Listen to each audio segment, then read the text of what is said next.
오직 우리를 긍휼히 여겨주신 하나님 아버지, 우리를 돌아보시고 우리의 어떤 면에서도 의로움이나 거룩함을 찾아볼 수 없었기에 오히려 불쌍히 여기셔서 영원한 죄사함의 은혜와 새 생명으로 하나님을 섬기는 온전한 자유를 내려주신 그 뜻을 오늘도 우리가 허락받은 이 한날을 살아가면서 누리게 하시고 감사케 하시고, 그러기에 우리 스스로 이 은혜를 누릴 수 없음을 또한 고백하며 그 은혜 안에서 주님께 모든 것 내어 맡기고 의지하며 우리가 살아가는 것이 단지 육신의 그 무엇을 이루기 위해서가 아니라 하나님께서 우리 안에서 얻고자 하시는 열매를 얻어가는, 열매를 맺어가는 한 날을 우리로 하여금 살도록 하여 주시옵소서. 이 모든 것을 주님께 의탁드리오며 주 예수 그리스도의 이름으로 기도하옵나이다. 아멘. 고린도전서 1장 30절에서 31절 보시겠습니다. 고린도전서 1장 30절에서 31절입니다.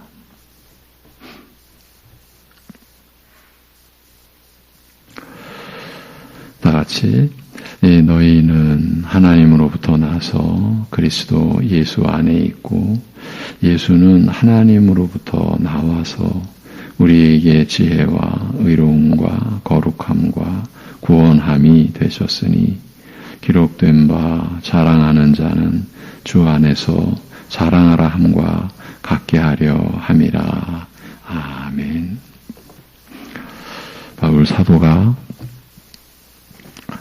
고린도전서 1장으로 말하려고 하는 주제가 있습니다.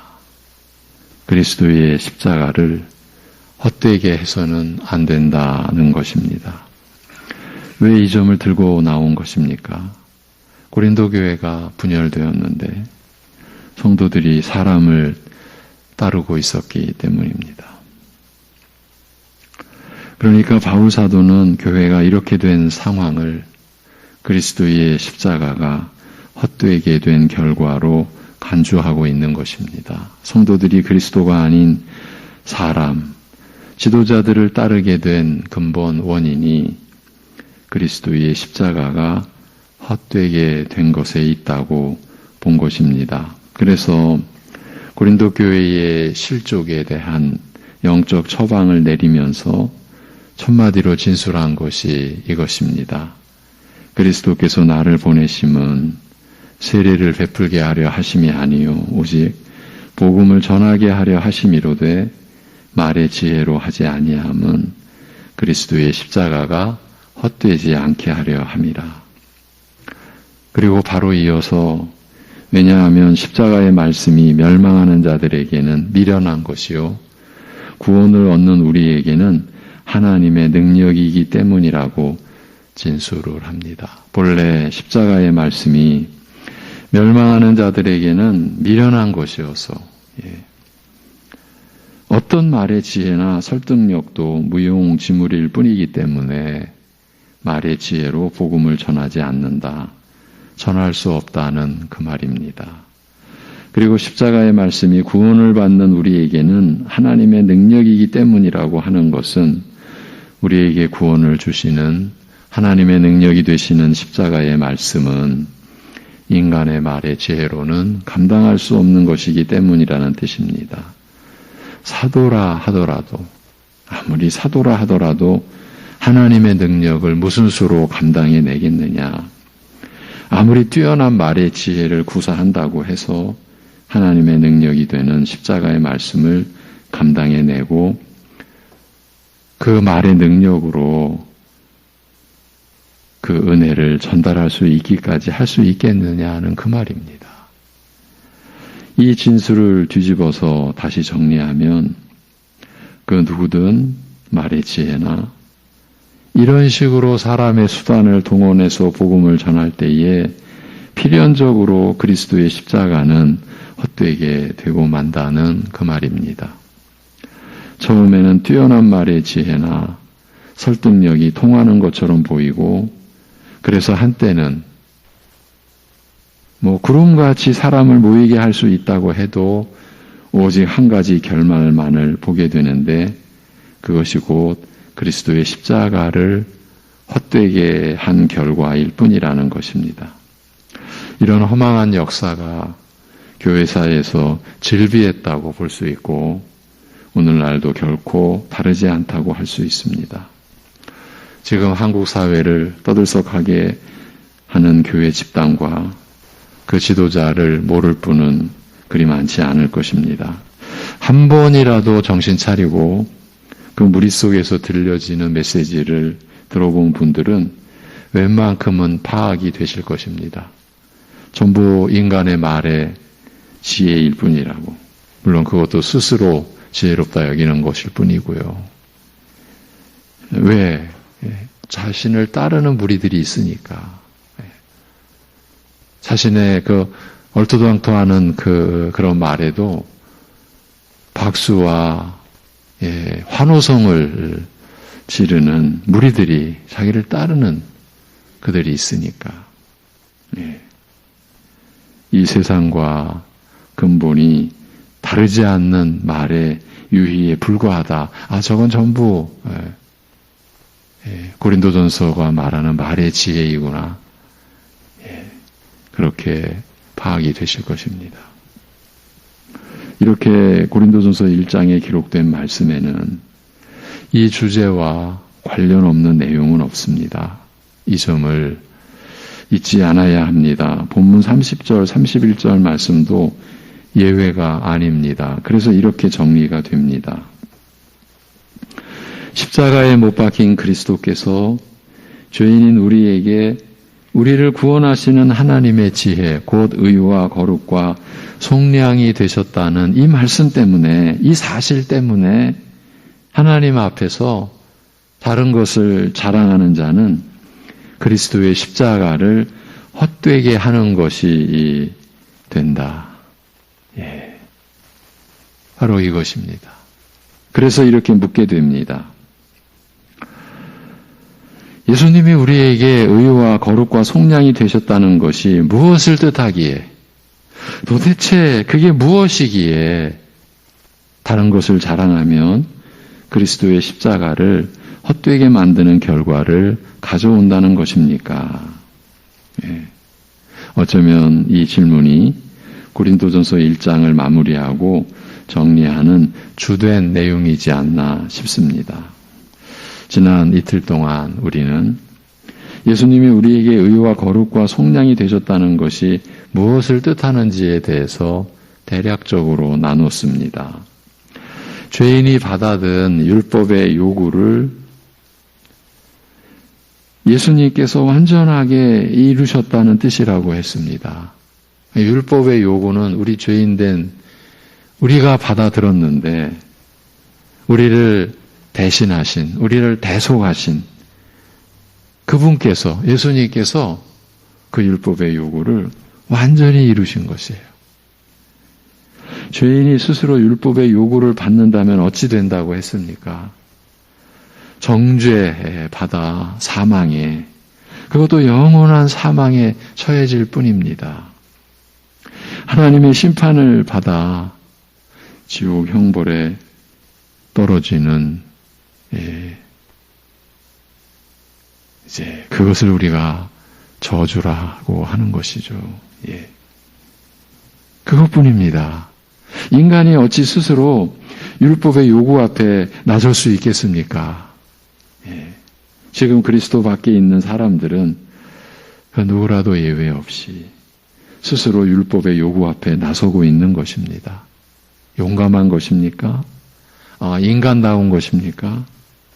이렇게 여기는 것이 그 사탄의 괴계입니다. 마귀의 속임수입니다. 그래서 소위 이 세상에 똑똑하게 그리고 그 누구보다도 인간답게 그리고 책임 있게 산다고 스스로 그렇게 여기는 사람들은 이 교회를 다니는 이 자체를 그저 나약한 사람들이나 그저 자기 스스로 자기의 실패를 자기의 못남을 스스로 위로하고 합리화하고 그 안에서 내세울 수 없는 자기를 겨우 가리고 위로받고 그래서 의지하고 사는 것이지 뭐 별게 있냐고 이렇게 평가들을 하죠.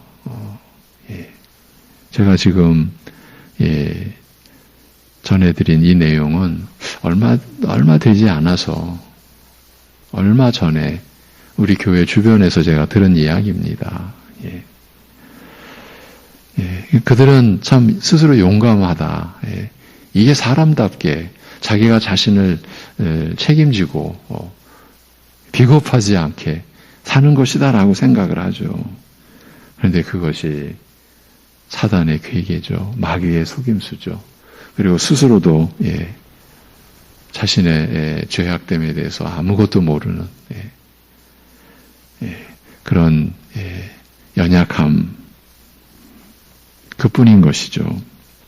율법의 요구 앞에서 정죄받지 않는 단 하나의 길은 예수님께서 그 요구를 받으시고 이루시는 것뿐. 그래서 우리는 그 주 예수 그리스도를 영접하고 오직 주 예수 그리스도만을 신뢰하고 믿고 의지하는 것 그것뿐입니다. 이것을 사도는 예수님이 우리에게 의와 거룩과 속량이 되셨다고 진술한 것입니다. 그렇게 예수님이 우리에게 의와 거룩과 속량이 되셨다는 것이 무엇을 뜻하는지를 이렇게도 정의할 수 있다고 했습니다. 하나님과 영원히 단절된 채 하나님의 심판의 형벌을 오로지 사망의 저주 속에서 감당해야만 했던 우리로 하여금 하나님과의 완전한 관계 회복에 이를 수 있도록 그 모든 요건을 예수님께서 충족시켜 주셨다. 이렇게 말입니다. 사실은 그 요건을 우리가 충족해야 되는데 우리는 그럴 수 있는 입장이 그것도 영원히 안 되는 거죠. 그런데 하나님의 아들이신 예수 그리스도께서 우리를 대속하신 그 예수 그리스도께서 그 모든 요건을 충족시켜 주셨습니다. 이런 진술들이 예수님이 우리에게 의와 거룩과 속량이 되셨다는 것이 무엇을 뜻하기에 도대체 그게 무엇이기에 다른 것을 붙들고 있으면 다른 것을 자랑하면 그리스도의 십자가를 헛되게 만드는 결과를 가져온다는 것인가? 라는 질문에 대한 답이죠. 오직 답은 이것뿐입니다. 그렇기 때문에 이 그리스도의 십자가 외에 다른 것을 자랑한다고 하면 이것이야말로 그리스도의 십자가를 헛되게 하는 것이 되고 마는 것입니다. 왜냐하면 우리가 어떤 대상을 자랑한다는 것은 우리 스스로 그 자랑하는 대상 속에 속한다는 뜻이기도 하고 나아가 그 대상을 우리는 의지하고 있다는 고백이기도 한 것이기 때문입니다. 이렇게 되는 연유에 대해서는 이미 앞에서 나름대로 좀 살피고 왔죠. 자랑하는 것과 의지하는 것은 둘이 아니라 하나라고 했습니다. 사람은 자랑하는 것을 의지하고 또 의지하는 것을 자랑하게 마련이라고 이 점을 구약의 시편 말씀까지 동원해서 좀 입증해 드리기도 했습니다. 그런데 그리스도의 십자가 외에 자랑하는 대상이 있다면 그 사람은 그리스도에 속하여 그리스도를 따르는 것이 아니라 자신이 자랑하고 의지하는 대상에 스스로 속하게 되고 그 대상을 향하여 살게 되는 것입니다. 이것은 사람이라면 어쩔 수 없습니다. 하나님께서 지으신 사람의 구조 자체가 그렇기 때문입니다. 사람은 두 주인을 섬길 수 없다고, 그렇게 되어 있다고 말씀하시지 않았습니까? 한 사람이 두 주인을 섬기지 못할 것이니 혹 이를 미워하고 저를 사랑하거나 혹 이를 중히 여기고 저를 경히 여김이라. 하나를 중히 여긴다면 다른 하나는 가볍게 여길 수밖에 없다는 것입니다. 그래서 너희가 하나님과 재물을 겸하여 섬기지 못하느니라고, 이렇게 이제 이 내용이 산상수훈에서 주어진 말씀이죠. 하나님 나라와 그 나라에 속한 백성들의 삶을 전체적으로 그려주고 그 안에서 살아가는 우리 신자의 삶의 목표가 제시된 산상수훈에서 하나님과 재물을 겸하여 섬기지 못한다. 이 말씀이 우리에게 주어졌죠. 어제는 이와 같은 말씀을 전제로 해서 우리 자신을 돌아보는 기회를 가졌습니다. 그것은 한마디 말 혹은 스쳐 지나가는 생각을 통해서였습니다. 내가 이렇게 했으니 복을 주셨지. 절대로 간단하게 넘어갈 내용이 아니라고 했습니다. 그야말로 스쳐 지나가듯이 이런 생각이 우리의 뇌리에 떠올랐다고 가정하면 우리는 사실은 멈춰야 합니다. 그리고 하나님 앞에서 긍휼을 구해야 합니다. 그 생각에서 자유롭게 해 주옵소서. 그러한 그 개념과 그리스도와 함께 내가 죽은 자 됨을 알고 온전히 믿을 수 있도록 은혜를 구하셔야 됩니다. 그대로 놔두면 안 됩니다. 이런 교만이라는 것은 순식간에 우리를 참으로 혼란케 합니다. 갑자기 일어납니다. 내가 잘난 사람이지. 사실은 그런 근거가 없음에도 자기 스스로가 그 근거가 되는 어떤 뭔가를 만들어내고, 어쩌면 또 기회가 되면 그런 기회가 포착이 되면 스스로가 그렇게 또 자신을 만드는 거죠. 이런 것들이 스스로 하나님 앞에서 의롭다 여김을 받겠다는 거예요.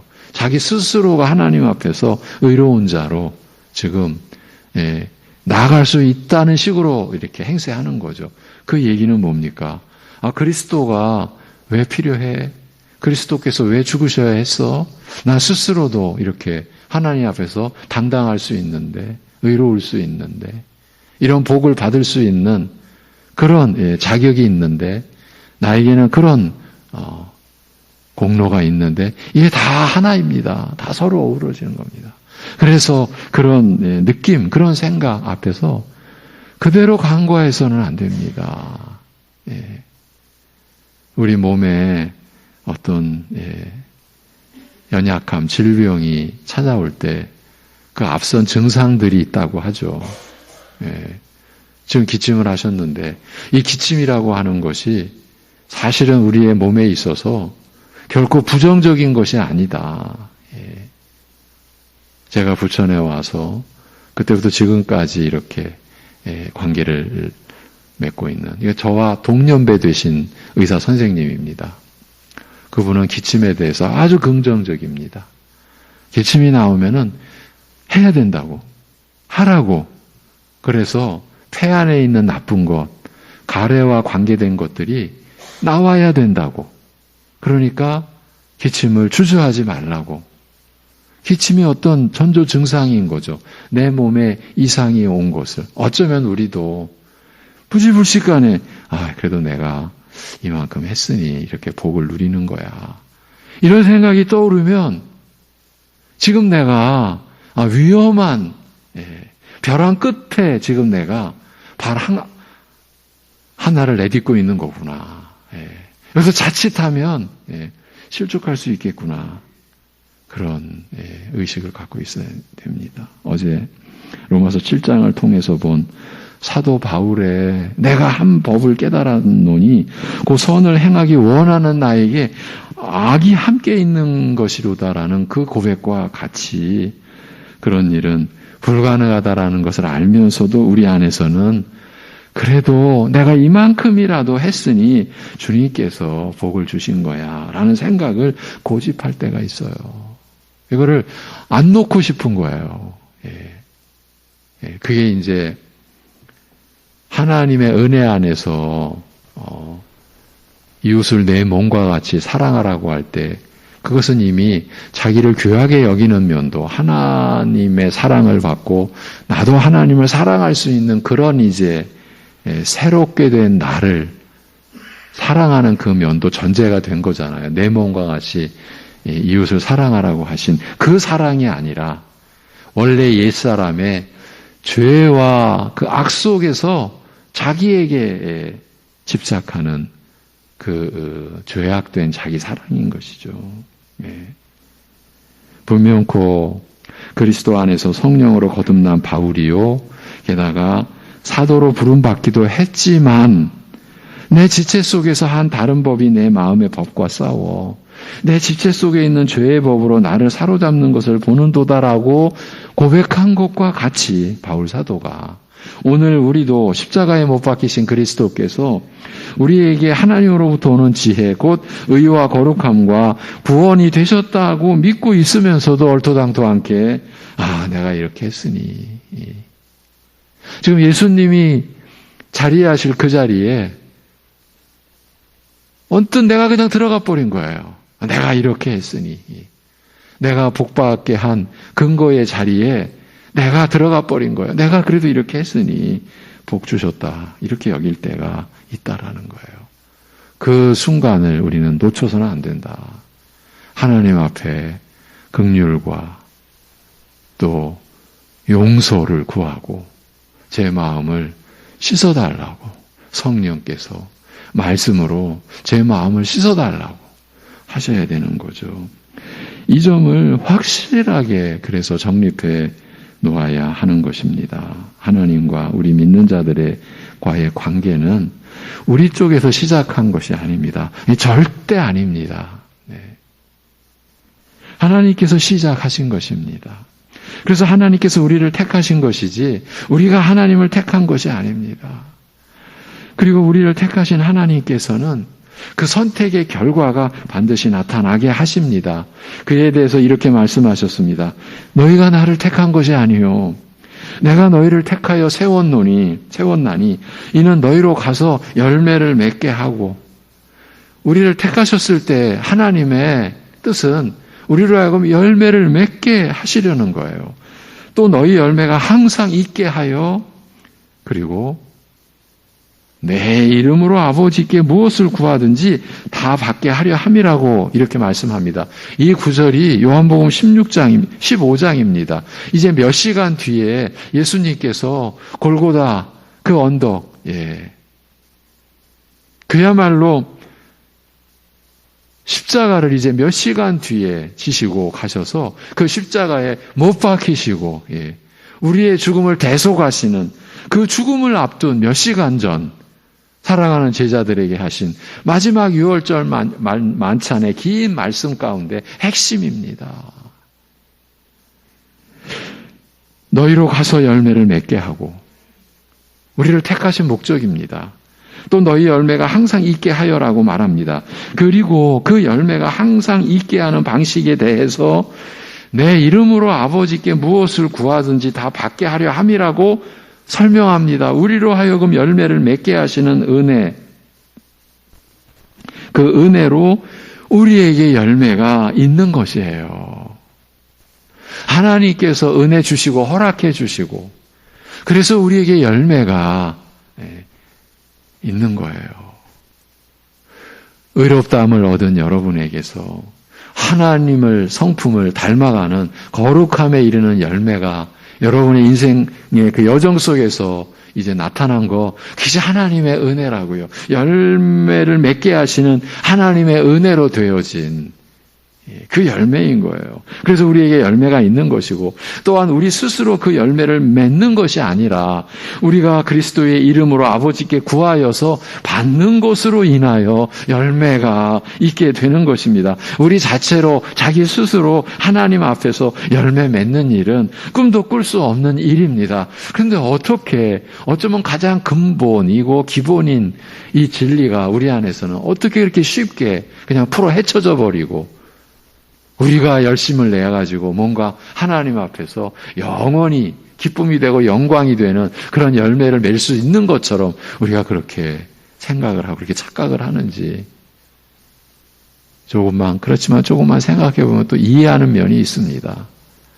원래 우리 마음 자체가 이 만물 모든 것보다 부패하고 거짓된 것이니까 얼마든지 그런 거짓도 양산해낼 수 있는 거죠.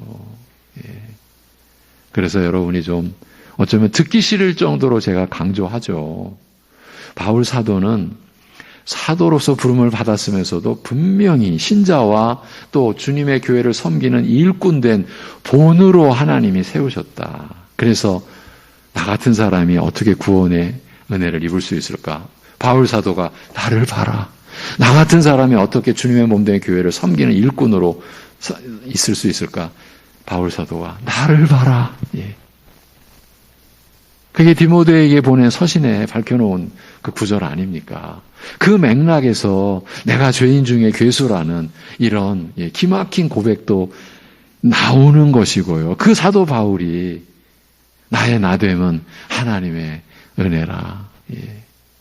영원히 아름다운 진술을 합니다. 그리고 내가 그 은혜가 헛되지 아니하여 내가 다른 모든 사도보다 더 많이 수고했으나 더 많이 고통받고 고난받고 환난에 처했었으나 그러면서 이방인들을 위한 사도로서 세계를 오가면서 복음을 전했으나 그리고 교회들을 세워갔으나 내가 한 것이 아니다.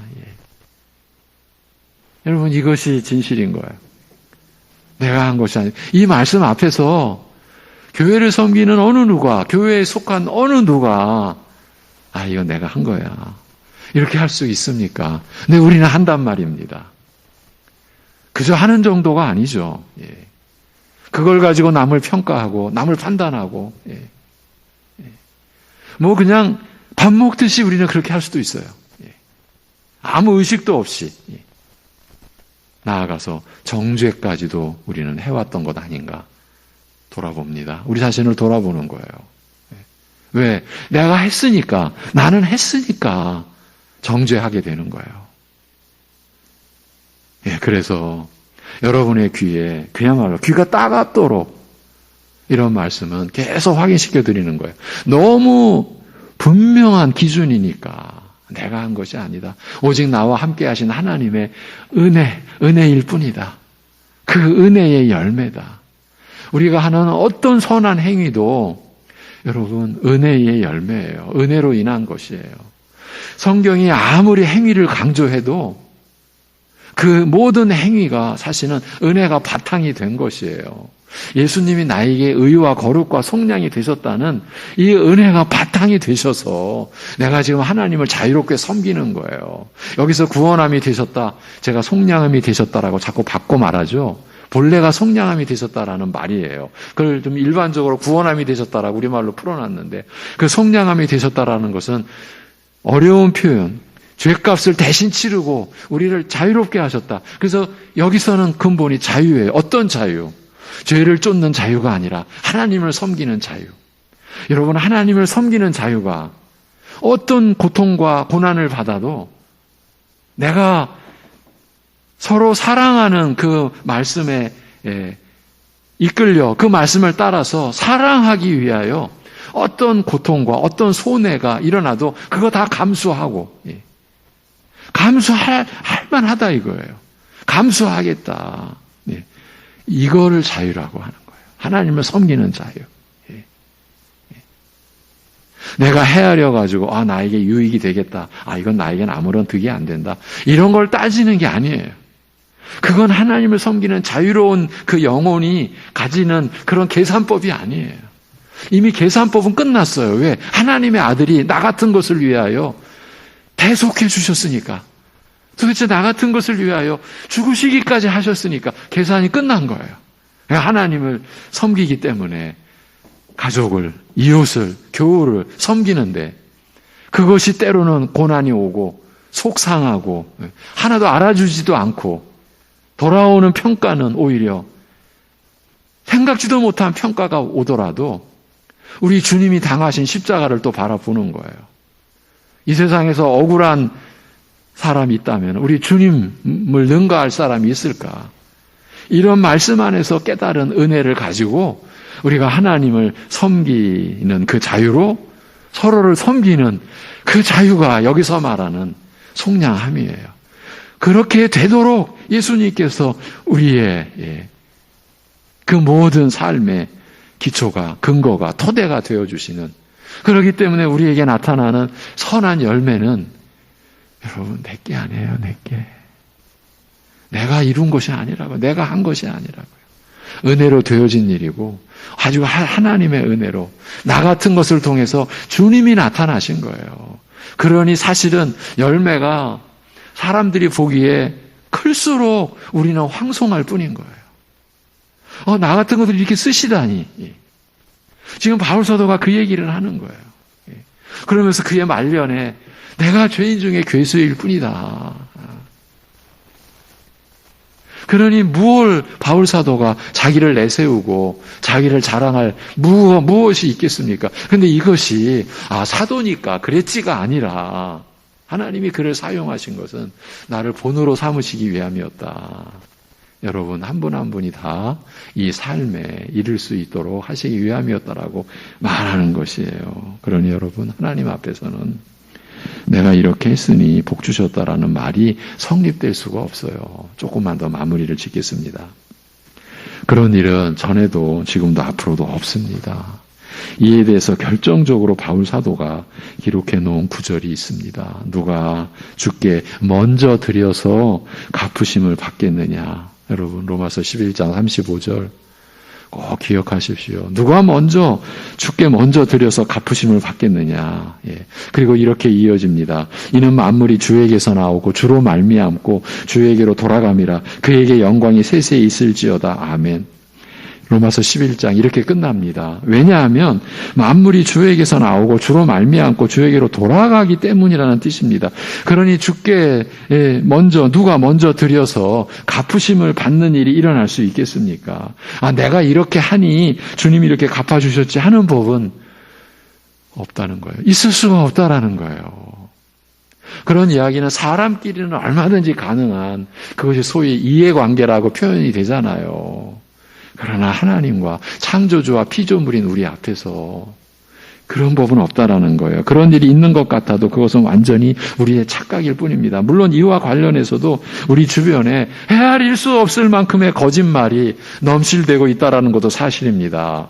내가 이렇게 섬기면 주께서 이렇게 갚아주시겠지. 이런 식의 대표적 거짓말입니다. 먼저 감사하면, 먼저 감사 예물 드리면 그대로 이루어진다. 아니, 넘치도록 이루게 하신다라는 이거 참, 이런 것도 사단이 교회 안에 뿌려놓은 거짓말, 대표적인 거짓말 중에 하나인 거예요. 먼저 감사해. 그럼 다 갚아주셔. 우리는 이런 소리에 귀를 번쩍번쩍 열고, 그러지 않았습니까? 오늘 우리가 주의를 기울여 파헤쳐 가고 있는 것은 십자가에 못 박히신 그리스도께서 우리에게 하나님으로부터 오는 지혜가 되셨다. 곧 의와 거룩함과 구원이 되셨다는 이 진리를 헛되게 만드는 것들의 정체인 거예요. 내가 이렇게 했으니 복 주셨다라고 할 때 그 복이 어떤 것이겠습니까? 죄사함 받고 거듭나는 것과 관련이 있겠습니까? 영생의 소망과 관계가 있겠습니까? 하나님과 화평을 누리는 것에 뭔가 보탬이 되는 것이겠습니까? 그러니 예수님이 나에게 의와 거룩과 구원이 되셨다는 것과는 아무 상관이 없다는 말입니다. 그런데도 복을 받았다고 하니 그 복의 정체가 무엇이겠습니까? 결정적으로는 그리스도의 십자가를 지금 헛되게 하고 있는 거예요. 그 말 자체로, 그 생각 자체로 자기 자신에게 그리스도의 십자가를 지금 헛되게 하고 있는 것이고, 만약에 다른 사람에게 지금 그렇게 말하고 있고 그 얘기를 퍼뜨리고 있다면 그 영향권 안에 있는 이들에게 그리스도의 십자가를 지금 헛되게 하고 있는 일을 하고 있는 거죠. 예수님이 나에게 의와 거룩과 구원이 되셨다는 것과는 아무 상관이 없어도 복이 되고, 그래서 그것을 나타내고 자랑하고 있으니까요. 어떻게 그리스도의 복음과 상관없이 우리에게 복이 될 수 있는 게 있겠습니까? 근데 우리에게는 있어도 너무 많은 것 아닙니까? 그렇다면 예수님이 나에게 의와 거룩과 구원이 되셨다는 것과 아무 상관이 없는데도 자신에게 복이 된다라고 하는 그것이 진정으로 자신에게 가져다주는 유익이 어떤 것이겠습니까? 다시 질문하면 그리스도의 십자가를 헛되게 하는 그 복이, 제가 아주 노골적으로 표현했습니다. 그리스도의 십자가를 헛되게 해서 내가 받은 그 복이 자신에게 어떤 유익을 가져다 주겠습니까? 그 복이 있다면, 100번 양보해서 그 복이 있다면 그저 자신의 육신을 만족시키는 것일 뿐입니다. 그렇다면 그 복이 썩어가는 육신에 언제까지 유익을 가져다 주겠습니까? 겉사람은 후패한다, 속사람은 날로 새롭다라는 이 또 기막힌 진술을 바울 사도가 했죠. 근데 그 겉사람이 후패한다, 간단하게 말하면 우리 육신은 썩어간다라는 거예요. 그 썩어가는 육신의 그 복이, 그리스도의 십자가를 헛되게 하면서 누리고 있는 그 복이 그 썩어가는 육신에 언제까지 유익을, 자기 만족을 가져다 주겠습니까? 우리의 연약함 때문에 이렇게까지도 여러분과 함께 좀 짚어봤습니다. 우리 자신을 돌아보기 위함입니다. 각자 자신을 기도하겠습니다. 하나님 아버지,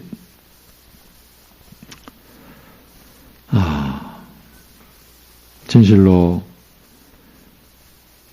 아픈 사람이 그 아픈 정체를 바로 알기를 꺼려하고 두려워하듯이 어쩌면 우리 자신도 자신의 죄악의 정체에 대해서, 자신의 영적인 그 허망한 실태에 대해서 바로 알기가 꺼려지고 두렵기까지, 그럴 수밖에 없는 우리를 그래도 버려두지 아니하시고 말씀으로, 성령님의 역사로 우리의 죄악됨을 헤쳐가, 살펴가 우리 자신을 붙잡고 우리가 가려버리고 보고 싶지 않고 외면하고 싶은 우리 자신을 있는 그대로 주님 앞에 들고 나올 수 있도록 하심을, 또 그렇게 허락하시고 그렇게 우리를 이끌어 주심을, 그런 우리를 버리거나 떠나지 아니하심을 감사드립니다. 하나님 아버지, 그리스도의 십자가가 헛되게 되는 일이 우리 안에서 일어나는 그 일만큼 두려운 일이 없음을 깨닫는 그 은혜를 우리에게 허락하여 주시옵소서. 그리스도의 십자가를 헛되게 하면서도 나는 복을 누리고 있다는 이런 있을 수 없는, 우리 위에 십자가에 못 박혀 죽으신 그리스도를 우리가 그 역사를 헛되게 하면서도 어쩌면 그렇게 헛되게 하기 때문에 나는 복을 누린다라고 하는 그런 일이 우리 안에 일어나지 않도록 우리를 붙들어 주옵시고 우리의 마음과 생각을 지켜 주시옵소서. 온갖 염려와 걱정거리가 오늘도 우리에게 엄습해 올 때에 아무것도 염려하지 말라는 말씀이 우리 사랑하는 성도들의 영혼 속에 그야말로 충만해지고 오직 감사함으로 하나님 앞에 기도하며 간구하며 나아갈 수 있는 우리들, 어쩌면 더 연약하고 더 힘들고 더 고난에 찬 상황에 있는 우리 가족들, 지체들이 이러한 주님의 살아있는 말씀에 인도함을 받고 아무것도 염려하지 말라는 그 말씀을 따라 자신의 모든 것을 주님께만 아뢰고, 그리하여 모든 지각에 뛰어난 하나님의 평강이 우리의 마음과 생각을 지키시는 은혜를 오늘도 누릴 수 있게 하여 주시옵소서. 이 모든 것을 주님께 맡겨드리오며 주 예수 그리스도의 이름으로 기도하옵나이다. 아멘.